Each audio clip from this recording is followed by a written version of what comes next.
तुम्ही केलेले कशामुळे घातले सगळे? 2-3 दिवसाखाली इथे एक महाशय आले होते जे मराठा ओबीसी वाद लावायचा प्रयत्न करतात आणि त्यांनी मनोजदादाच्या विरोधात घोषणाबाजी केली होती आणि आरोपीचंही समर्थन करण्याच्या घोषणा दिल्या होत्या।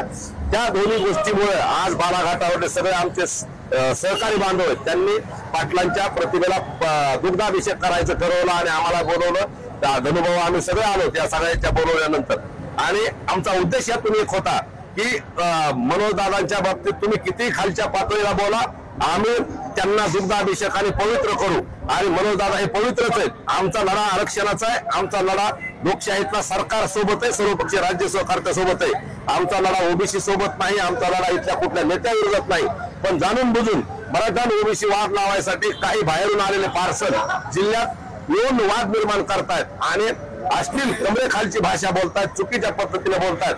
त्यांना हे गांधीगिरी पद्धतीने लोकशाही पद्धतीने आले आज उत्तर दिले नाही। आम्ही रस्त्याच्या बाजूला अभिषेक केला, त्या बाबतीत धनुभाऊ आधीच बोलतील पण ते चुकीचं आहे। आरोपी कुठलाही असो, आरोपीला जात धर्म काही नसतं, त्याच्यामुळे कुठल्याही आरोपीचा असं उदात्तीकरण होता कामा नये ही आमची सगळ्याची। एकीकडे नेते मंडळीने यायचं, सामाजिक सलोखा बिघडलाय त्याच्यासाठी आपल्याला प्रयत्न केले पाहिजेत, सगळ्यांनी एकत्र आलं पाहिजेत। म्हणणं हे जे बोलणं होतं ते एकदम चुकीचं होतं त्यांचं, कारण हे सिद्ध झालं परवा दिवशी। या आरोपीचं समर्थन करणाऱ्या लोकांचं त्या व्यक्तीने, त्या नेत्याने कधी निषेध केलेला बघितलं का 2 दिवसात?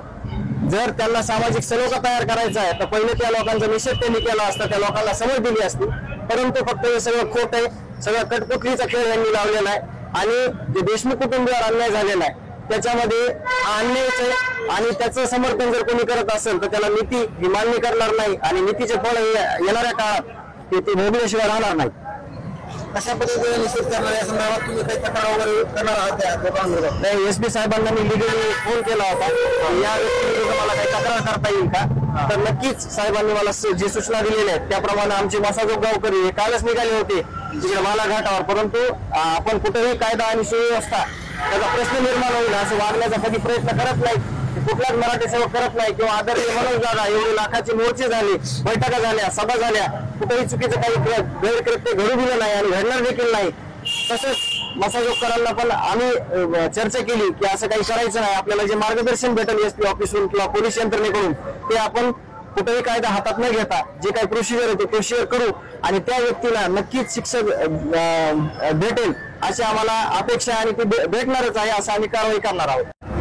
त्या दिवशी आम्ही चौकात ज्या वेळेस ते एक महाशय आलेले होते त्यांचा सत्कार होता, चालले होते कुठेतरी, तर त्यानंतर आमचे मराठा बांधव शांततेच्या मार्गाने करत होते, पण तिथून घोषणाबाजी चालू झाली की आरोपीच्या बाजूने घोषणाबाजी चालू झाली, बाकी भंगार आहे असे म्हणते पण आणि पाटलाबद्दल आक्षेपार्ह बातमी झाल्या तर आमच्या मराठा बांधवांनी विनंती केली तरी त्यांच्यातले काही जण ड्रिंक घेतलेले होते, आशा पिलेले होते आणि ड्रिंक घेतलेले आशावादी होते, ते अंगावर धावून आले। अंगावर धावून आल्यानंतर आम्ही त्यांना विनंती केली आणि शांततेच्या मार्गाने मनोजदादांनी ज्या पद्धतीने सांगितलेलं आहे कुठेही आपण जायचं नाहीये, आपल्याला शिवरायांचे आदर्श दिलेले त्या पद्धतीने आम्ही शांततेने निपटून घेतलेला आहे आणि पोलीस प्रशासनाला फोन केला, पोलीस प्रशासन नंतर आलं आणि पोलीस प्रशासनाने सहकार्य केलं, पण अशा पद्धतीने चौकात कधीच झालं नव्हतं। त्या महाशयाला कळायला पाहिजे की बीड जिल्ह्यातलं वातावरण बिघडू नाहीये, त्याने इथून जाऊन पुन्हा गेवरायला जाऊन पुन्हा वादग्रस्त असे विधान केले। फक्त त्या प्रशासनाने त्या महाशयाला, आम्ही त्याला नाव घेऊन त्याचं मोठं करीत नाहीत, आम्ही त्या महाशयाला आवड करावा, 18 जाती शिवरायांनी केलेला आहे त्या पद्धतीने महाराष्ट्र राहून घ्यावा।